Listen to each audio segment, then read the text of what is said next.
क्या होगा अगर मैं आपसे कहूं कि हमारी आकाशगंगा में ऐसे ब्लैक होल घूम रहे हैं जिन्हें हम कभी देख नहीं सकते, लेकिन वे पूरे के पूरे सितारों को उड़ा सकते हैं। और सबसे हैरान करने वाली बात, वैज्ञानिकों का मानना है कि इन अदृश्य ब्लैक होल्स ने शायद पहले ही कई सुपरनोवा विस्फोट कर दिए हैं।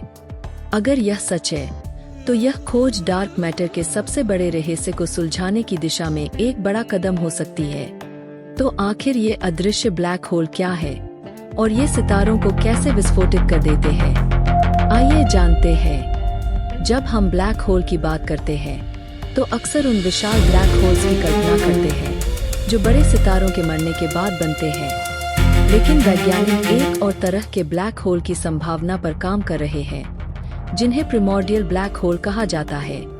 माना जाता है कि ये ब्लैक होल किसी तारे से नहीं बने, बल्कि बिग बैंग के कुछ ही क्षण बाद पैदा हुए थे। इनका आकार बहुत छोटा हो सकता है, लेकिन गुरुत्वाकर्षण बेहद शक्तिशाली होता है। कुछ वैज्ञानिक तो यह भी मानते हैं कि यही रहस्यमय डार्क मैटर का हिस्सा हो सकते हैं जो ब्रह्मांड के अधिकांश पदार्थ का प्रतिनिधित्व करता है। अब मिलिए व्हाइट ड्वार्फ यानी सफेद बौने तारे से। जब हमारे सूर्य जैसे तारे अपना ईंधन खत्म कर देते हैं तो वे सिकुड़कर बेहद घने व्हाइट ड्वार्फ बन जाते हैं।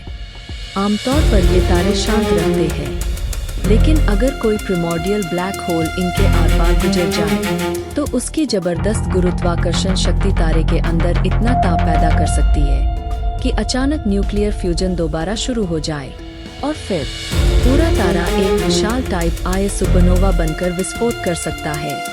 यानी एक अदृश्य ब्लैक होल एक पूरे तारे का अंत कर सकता है। सुनी पॉलिटेक्निक इंस्टीट्यूट और यूनिवर्सिटी ऑफ टोक्यो के वैज्ञानिकों ने कंप्यूटर मॉडल बनाकर इस सिद्धांत की जांच की। उन्होंने प्रसिद्ध सुपरनोवा अवशेषों जैसे टाइको, केपलर और 3C397 का अध्ययन किया। उन्होंने इन विस्फोटों में बने तत्वों जैसे निकल 56, निकल 57 और मैंगनीज की मात्रा की तुलना अपने मॉडल से की। हैरानी की बात यह थी कि उनके मॉडल वास्तविक अवलोकनों से काफी हद तक मेल खाते थे। इतना ही नहीं, मिल्की वे के सितारों में पाए जाने वाले कुछ रासायनिक पैटर्न भी इसी सिद्धांत से बेहतर तरीके से समझाए जा सकते हैं।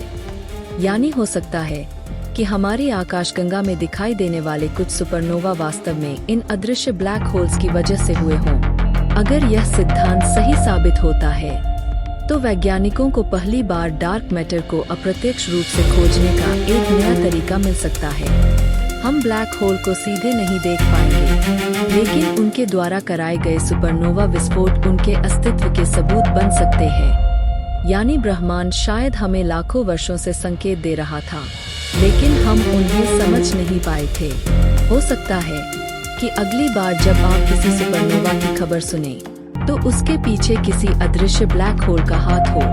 क्या सचमुच प्रिमॉर्डियल ब्लैक होल्स डार्क मैटर है, या यह केवल एक वैज्ञानिक संभावना है? इसका जवाब आने वाले वर्षों की नई खोजें देंगी। अगर आपको ऐसे ही स्पेस, ब्लैक होल्स, एआई और साइंस की रोमांचक कहानियां पसंद है तो वीडियो को लाइक करें, चैनल को सब्सक्राइब करें और बेल आइकन दबाना मत भूलिए। मिलते हैं अगली वैज्ञानिक खोज के साथ।